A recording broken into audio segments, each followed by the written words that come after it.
bienvenue dans ce premier podcast. Salut. Bienvenue à tous dans ce premier numéro de À bientôt sous le chapiteau. Ouais. Merci. À bientôt sous le chapiteau. Qu'est-ce que c'est, les amis? Comme vous le savez, allez, n'oubliez pas de faire genre que vous êtes déçus. Les camps RSV cet été sont annulés. Oh non. Mais on a eu l'idée incroyable de mettre en place ce podcast. Il y aura 3 épisodes pendant tout l'été pour que, quand même, on vous donne votre petit shot de Fondatio, la petite dose qui va vous faire du bien pendant tout l'été. Et donc, on vous accompagne pendant tout le mois de juillet. Je suis avec plein de gens autour de la table. On est à l'Ermitage à Versailles et on a de la chance. On va aujourd'hui vous parler de plein de choses. Et je laisse la parole à mon ami Aymeric. Bonjour à tous, je m'appelle Aymeric et je serai votre fil rouge pour l'émission d'aujourd'hui.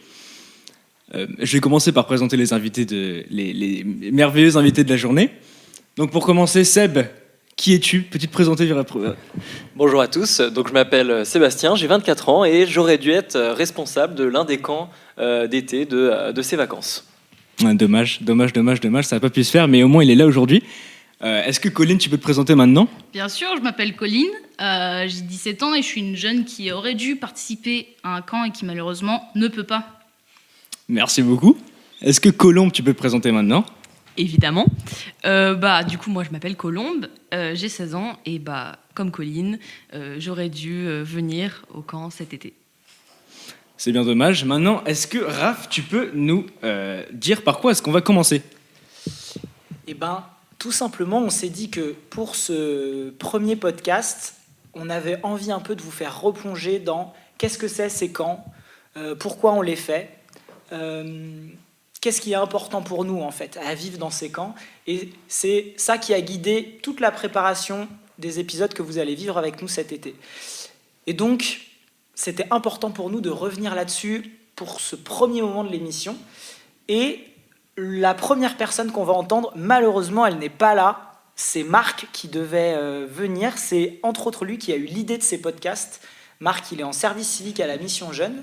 Et on avait quand même envie d'entendre sa voix dans ce podcast. Et donc, on lui a demandé, pour nous aider à replonger dans ces camps, Marc, il a 20 ans et il a fait plusieurs camps RSV. Et donc, on lui a demandé de nous raconter un petit peu son expérience de ces camps. Et donc, on va l'écouter tout de suite. Bonjour à tous, je m'appelle Marc, j'ai 20 ans et ça fait 6 mois que je bosse comme service civique à Fondatio. Bien que je puisse pas être avec les autres aujourd'hui pour enregistrer ce podcast, j'ai quand même la joie d'y participer à cette émission formidable qui est À bientôt sous le chapiteau, qui parle de bientôt et de chapiteau. On m'a invité à témoigner sur ce que les camps ont changé dans ma vie, ainsi que sur ce que j'y ai vécu. Déjà, j'en ai fait 4. Et je suis service civique cette année à Fondatio. C'est dire si Fondatio a de l'importance pour moi aujourd'hui. Pourtant, lors de mon premier camp en 2015, j'avais pas envie d'y aller. Pas du tout. J'avais déjà fait des colonies de vacances avant, et j'avais trouvé ça pourrave. En plus, j'avais pas envie de rencontrer des gens et d'être entouré par des adultes condescendants. Je préférais largement lire peinard dans mon coin. J'avais tellement pas envie que j'avais même été content de rater le train pour y aller et d'échapper à 3 heures de camp supplémentaires. Mais j'y suis allé, et j'y suis retourné, et encore. Au final, j'ai fait 4 camps. Ce qui m'a fait revenir, avant tout, c'est l'ambiance. Dans mon quotidien, c'était pas la même ambiance, pas la même chose. Là, sur les camps, les gens se parlaient tous, ne se jugeaient pas et étaient bienveillants. C'est cette atmosphère relationnelle que j'adorais. Faire des rencontres sans masque, ni moi ni les autres. Prendre le temps de discuter, de s'intéresser à l'autre, et non juste à ses hobbies. Prendre le temps pour de vraies rencontres. Et c'est pour ça que je suis revenu.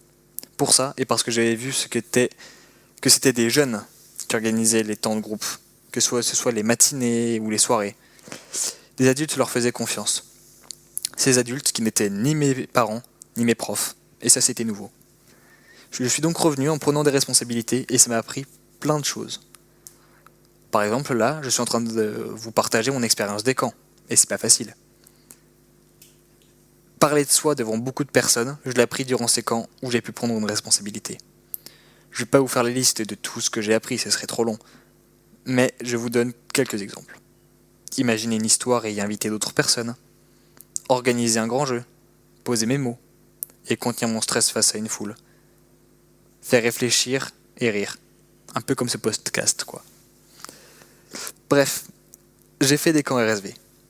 Et il y a quelques mois, on m'a proposé de faire un service civique à Fondatio justement sur l'organisation de ces camps. Du coup, j'ai dit oui. Encore une fois, j'ai eu l'occasion de prendre des responsabilités et confiance en moi à travers les différentes missions que l'on m'a confiées. Une de ces missions, elle était l'animation de 2 camps cet été. Mais ce contretemps a été l'occasion de beaucoup d'autres possibilités. Et bien que mon service civique s'arrête bientôt, j'ai encore beaucoup à apprendre à Fondatio. Désolé les gars, vous n'êtes pas prêts de ne plus entendre parler de moi. Sur ce, je souhaite à tous nos auditeurs de ne jamais arrêter d'apprendre ce qu'est vivre. Bon été à tous et à bientôt sous le chapiteau. Donc merci beaucoup Marc, merci infiniment pour ton témoignage. J'espère que vous avez apprécié ça chez vous. Et d'ailleurs, n'hésitez surtout pas à revenir en arrière. C'est l'avantage d'un podcast. Vous pouvez vraiment réécouter les passages qui vous ont marqué. Maintenant, je vais repasser la parole à Raph qui va introduire le thème du jour. Merci. Et le thème du jour, c'est tout simplement le nom qu'on donne à ces camps. Les camps RSV, RSV, ça veut dire réussir sa vie. Et on s'est dit, ce thème du camp qu'on ne peut pas faire, malheureusement, il y a plein de choses à en dire de ces 3 mots-là, réussir sa vie. Et donc on s'est posé la question de se dire, en sortant de cette période un peu particulière qu'on a tous vécue, qu'est-ce qu'on peut dire de ce thème ? Et donc je vais passer la parole à Sébastien, qui nous a préparé de quoi nous nourrir de ces 3 mots. Merci beaucoup Raphaël. L'un des trucs que je trouve beau avec ce podcast, et ce par quoi je voudrais commencer, c'est que ce premier podcast qu'on sort aujourd'hui sort le jour où le premier camp aurait dû commencer, où on aurait dû avoir la première journée. Et effectivement, en ce premier jour, c'est vraiment l'occasion de vous parler plus concrètement de ce qu'on entend par, du coup, camp RSV, réussir sa vie. Est-ce que vous vous êtes déjà posé la question vraiment, qu'est-ce que ça veut dire réussir sa vie ? Du coup, moi non plus, en vrai. Et donc je suis allé un peu regarder sur Internet, voir ce que je pouvais trouver. Et donc j'ai sélectionné quelques citations qui pourraient peut-être un petit peu nous éclairer sur le sujet. Donc la première, c'est « Si à 50 ans on n'a pas une Rolex, c'est qu'on a raté sa vie ». Du coup c'est cool, c'est plutôt ça, j'ai trouvé la réponse que je voulais. Non, ça vous semble pas bien ? Donc moi, en tout cas, personnellement, elle m'a pas plu. C'est pas trop ça que j'entends par réussir sa vie. Du coup, j'ai continué à chercher un peu plus. J'en ai trouvé une autre qui était « Mieux vaut réussir sa vie que réussir dans la vie ». On n'a pas encore la formule magique pour savoir comment on réussit sa vie, mais en tout cas, on a déjà quelque chose en plus. Je trouve, c'est que on s'éloigne un petit peu de tout simplement la réussite professionnelle, la réussite matérielle. Et ça, déjà, ça me plaisait un peu plus. Mais bon, j'ai continué à chercher parce qu'il y avait plein d'autres choses. Et donc la dernière qui m'a parlé, pour finir avec ça, c'est savoir qu'un être a respiré plus aisément parce que vous avez vécu, c'est cela réussir sa vie. Ça a plus de sens déjà ? Celle-là aussi, je la trouve hyper intéressante. Pour d'autres raisons, je ne pense pas qu'elle aille en opposition à la précédente. Mais ce que j'aime bien avec celle-là, c'est qu'au contraire des 2 précédentes, on se décentre vraiment, on s'éloigne un petit peu de soi-même, on arrête de se dire uniquement je réussis ma vie, c'est moi, qu'est-ce que je fais ? Et en fait, c'est un petit peu se dire, est-ce que aussi réussir sa vie, ça peut impliquer la relation qu'on a avec les autres, ce qui se passe vis-à-vis des autres avec ce que l'on est, l'impact qu'on peut avoir sur d'autres, l'impact pas à grande échelle, j'entends bien, mais l'impact au quotidien. Du coup, avec ça, je trouve que la réponse n'est pas encore claire, on n'y est pas encore, mais en fait, j'ai l'impression que ça peut un petit peu se définir comme on veut un peu pour chacun. Chacun est libre de décider comment, lui, il veut réussir sa vie. À Fondatio, ce pourquoi je suis resté aussi longtemps et je suis là aujourd'hui, c'est parce que le pari qu'on a décidé de faire, c'est de dire, et d'oser le dire aux autres, c'est qu'on ne mesure pas la réussite pendant ou après sa vie, mais qu'en fait, chaque vie est déjà une réussite. Et en fait, on pense que pour s'en rendre compte, il faut notamment, à un moment, s'arrêter et prendre du temps pour s'écouter et pour se comprendre.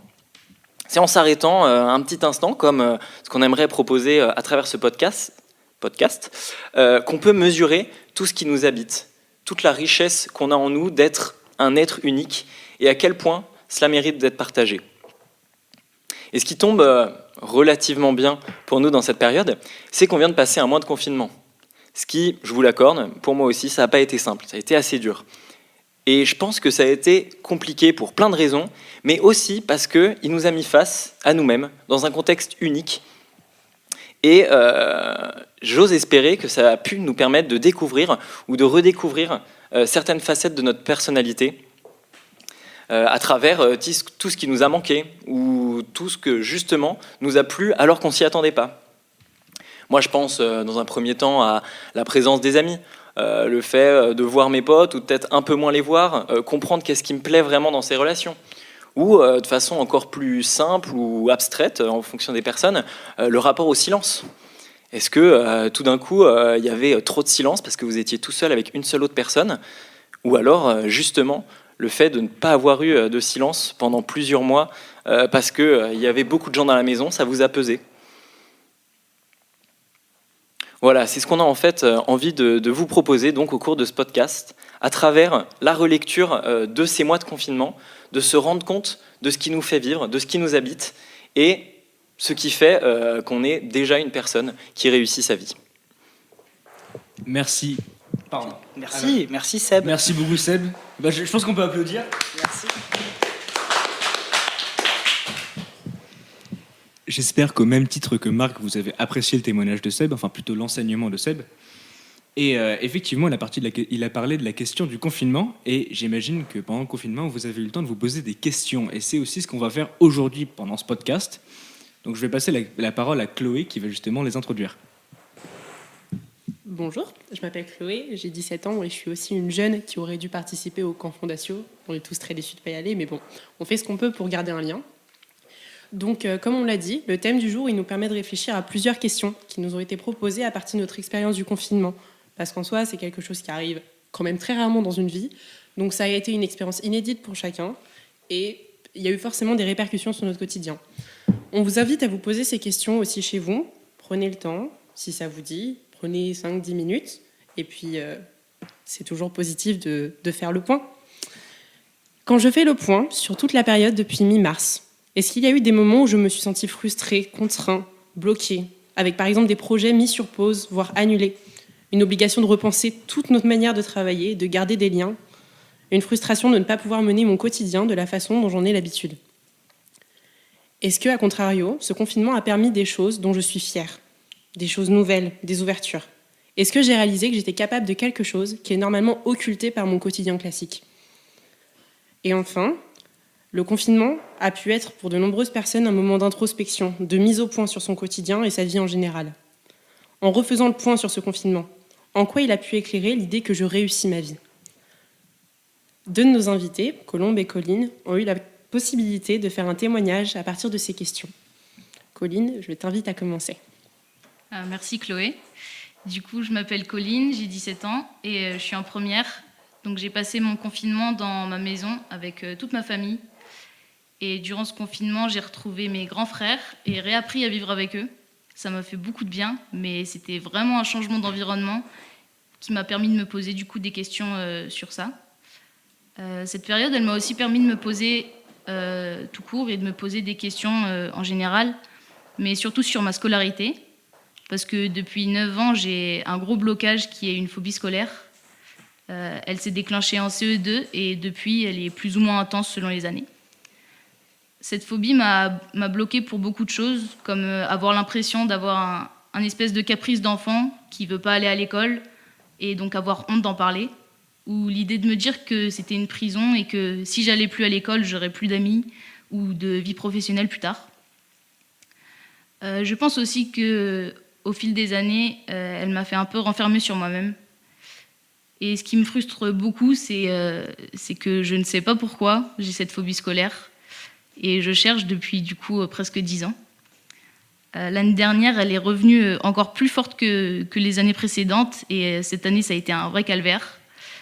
Donc à l'annonce du confinement, j'ai senti paradoxalement une grosse libération.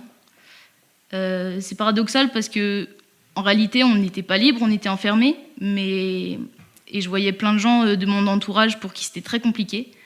Mais moi, ça m'a vraiment apaisée et fait me sentir mieux. Du coup, cette période a confirmé et m'a rassurée sur le fait que c'était vraiment l'établissement scolaire qui me posait problème et faisait que j'étais de moins en moins heureuse. Et donc, un peu avant, et du coup encore plus pendant le confinement, j'ai pu me poser et chercher et me questionner sur des solutions pour régler ce problème. Et donc, avec l'aide de mes parents, j'ai pu trouver un plan A et un plan B qui m'ont prouvé que malgré mes fragilités, je peux trouver des choses qui me redonnent confiance sur ma vie future. Donc, ces plans A et B me permettraient de ne pas retourner dans un établissement classique. Je suis plutôt fière du parcours que j'ai parcouru depuis presque 10 ans et d'avoir écouté et fait confiance aux solutions que m'a proposées ma mère. Et je suis aussi fière d'avoir réussi à trouver des solutions qui me convenaient. Et voilà. Donc pour moi, ce confinement, il m'a fait prendre conscience que oui, je réussissais ma vie. Et donc je peux dire que je réussis ma vie parce que je peux trouver des solutions à mes problèmes, même si ça prend du temps, que le chemin parcouru porte ses fruits. Et je réussis surtout ma vie parce que je réapprends à être pleinement heureuse et confiante sur ma vie. Merci beaucoup, Colline. Colombe, on te laisse prendre la parole. Merci Chloé. Du coup, moi je m'appelle Colombe, j'ai 16 ans et je suis en première. Donc moi j'ai passé mon confinement dans ma maison de vacances avec ma mère, mon beau-père et ma petite sœur. Bizarrement, ce confinement, il tombait vraiment au bon moment parce que ça faisait quelques mois que je me sentais pas super bien et que mon quotidien il devenait vraiment compliqué, que ce soit au lycée ou à la maison. Notamment avec ma belle-mère, ça faisait des mois qu'on était en guerre froide, on parlait pas du tout et ça rendait la vie à la maison très dure. Mais juste avant de partir me confiner à la campagne, on a enfin eu une discussion avec mon père et ma belle-mère pour mettre les choses à plat. Et après des mois de silence, c'était vraiment un soulagement d'avoir enfin une conversation pour pouvoir calmer les tensions. Mais du coup, malheureusement, 3 jours après avoir parlé, j'ai dû partir, me confiner loin d'eux. C'était super frustrant de ne pas voir l'évolution de notre relation. Est-ce que les choses elles allaient être plus simples maintenant qu'on avait parlé ? Est-ce que ça allait durer ? J'avais plein de questions en tête, mais vu que je passais pas le confinement avec ma belle-mère, j'avais aucune réponse. Pendant ce confinement, j'avais beaucoup de temps pour moi, ça paraît évident, mais je savais pas du tout comment m'en servir. Et au final, je me retrouvais juste seule face à mes problèmes, et c'était effrayant. Tout ce qui allait pas dans ma vie revenait comme une claque. Et puis au bout d'un moment, je me suis dit que c'était le bon moment pour confronter justement ces relations compliquées. Et finalement, ça a été positif. J'ai eu du temps pour réfléchir, pour prendre énormément de recul sur tous ces derniers mois. J'ai réalisé pas mal de choses et ce confinement, c'est vraiment devenu le temps de l'acceptation. J'ai accepté ce que je ressentais, toutes mes émotions, la colère comme la tristesse, et ça, c'était déjà une grande étape. J'ai accepté que ma belle-mère, elle était comme elle est, et avec ses défauts, et il fallait que j'accepte ça. J'ai accepté qu'elle faisait partie de ma vie et que malgré ses erreurs, je devais la pardonner et aller de l'avant. J'ai accepté que mon père était comme il était et que je pouvais pas le changer. C'était tout nouveau pour moi comme état d'esprit et ça m'a vraiment libérée. J'étais plus heureuse en acceptant tout ce qui clochait dans ma vie. Je sais qu'il y a des choses dans ma vie que je peux pas changer et je me suis rendu compte qu'il suffisait que je change ma manière de réagir à ces choses-là. Et c'était des choses sur lesquelles j'avais pas de pouvoir, donc autant ne pas me mettre dans tous mes états. Réussir sa vie, ça peut faire peur la première fois qu'on entend ça. Mais je pense que réussir sa vie, c'est propre à chacun. Et pour moi, ça passe par des choses comme ça. Personnellement, réussir sa vie, ça a commencé par accepter ce qu'elle était. C'était la première étape, et je sais qu'il y en aura d'autres. J'aurai d'autres choses à vivre, d'autres épreuves à traverser. Réussir sa vie, c'est toutes ces choses. C'est grandir et évoluer grâce à mes expériences. Je peux dire aujourd'hui que je suis en train de réussir ma vie, et je crois que ça va continuer. Merci beaucoup les filles. On peut les applaudir, je pense. Ouais.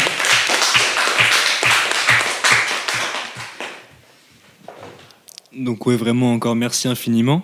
Je pense que à titre personnel et de manière générale, moi c'est des mots qui sont très précieux pour moi et j'espère que ça l'a été aussi pour vous qui écoutez ce podcast. Je pense que si ce podcast vous a inspiré, vous a ému, vous a fait plaisir, alors on a déjà réussi, on a encore réussi notre vie, encore une fois j'imagine. Et voilà, j'espère que vous avez vraiment apprécié. Maintenant, je pense que on peut passer aux remerciements. Donc, on tient à remercier notamment Seb, tous les intervenants en fait, Seb, Colline, Colombe, Chloé, Raph, merci beaucoup. Et Marc aussi. Et Marc aussi, bien sûr. Marc qui n'a pas pu être là aujourd'hui, c'est vraiment dommage. On aurait aimé l'avoir avec nous, mais voilà, il est dans notre cœur, il est dans notre tête, il est avec nous. Il est encore en vie, ne vous inquiétez pas, il va bien. Voilà. Il veille sur nous.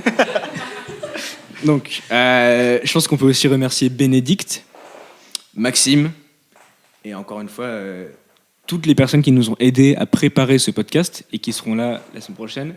Surtout Guillaume, donc, qui est à la sono. Sans lui, on pourrait rien faire en fait. Il a apporté les micros, il gère le son, il a géré le jingle que vous allez entendre dans quelques secondes. Donc vraiment, merci beaucoup. Et je pense que, en fait, Bravo. il a raison.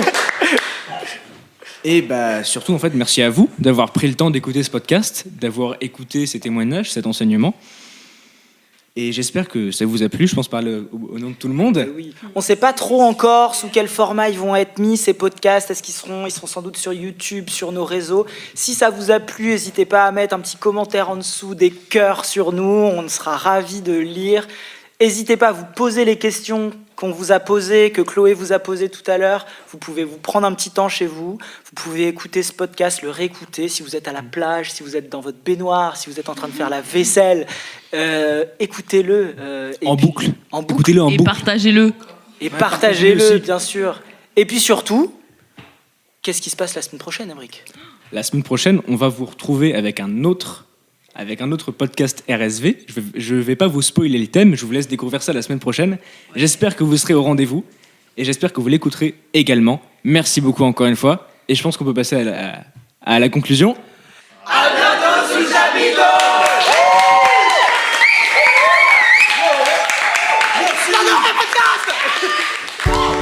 Bientôt sous Chapiteau.